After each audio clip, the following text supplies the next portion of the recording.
നാലമ്പല തീർത്ഥാടനത്തിന് തൃപ്പയാർ ക്ഷേത്രം ഒരുങ്ങി. നാലമ്പല തീർത്ഥാടനത്തിന് തൃപ്രയാർ ശ്രീരാമസ്വാമി ക്ഷേത്രത്തിലെത്തിച്ചേരുന്ന ഭക്തരെ സ്വീകരിക്കാനുള്ള ഒരുക്കങ്ങൾ പൂർത്തിയായി. വെള്ളിയാഴ്ചയാണ് തീർത്ഥാടനത്തിന് തുടക്കമാവുക. ക്ഷേത്ര മതിൽക്കെട്ടിനകത്തും പുറത്തും ഭക്തർക്ക് ഒരേ സമയം മഴ നനയാതെ നിൽക്കാനുള്ള പന്തലിന്റെ പണി പൂർത്തിയായി. 5000 പേർക്ക് വരി നിൽക്കാനുള്ള സൗകര്യമാണ് ഒരുക്കിയിട്ടുള്ളത്.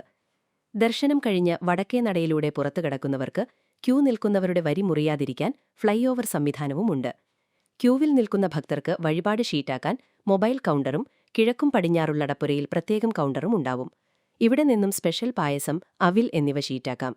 ശുദ്ധജലം, ചുക്കുകാപ്പി വിതരണം എന്നിവയ്ക്കുള്ള സൗകര്യങ്ങളും തയ്യാറായി വരുന്നു. പ്രാഥമിക ആവശ്യം നിറവേറ്റുന്നതിന് താൽക്കാലിക ടോയ്ലറ്റും ടോയ്ലറ്റ് സംവിധാനവും ഏർപ്പെടുത്തും. കൂടുതൽ CCTV ക്യാമറകൾ സജ്ജമാക്കി.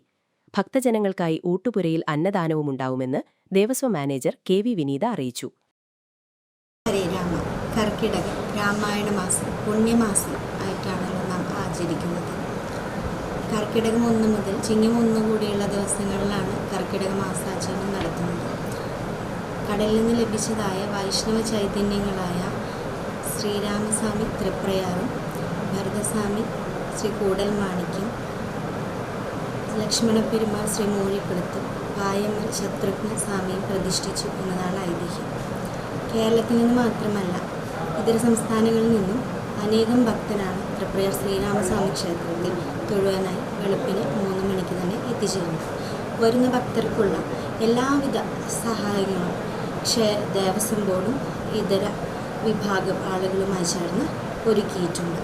വരുന്ന ഭക്തർക്കുള്ള കുടിവെള്ളം, ചുക്കുകാപ്പി, അടിസ്ഥാന സൗകര്യങ്ങൾക്കുള്ള കംഫർട്ട് സ്റ്റേഷൻ, അതുപോലെ ക്യാമറകൾ, മറ്റ് എല്ലാവിധ സൗകര്യങ്ങളും, വഴിപാട് കൗണ്ടറുകൾ എല്ലാം സജ്ജമായിട്ടുണ്ട്. ഏവർക്കും തൃപ്രയാർ ശ്രീരാമസ്വാമി ക്ഷേത്രത്തിലേക്ക് ഭഗവാന്റെ അനുഗ്രഹം പ്രാർത്ഥനാപൂർവ്വമായി സ്വാഗതം ചെയ്യും.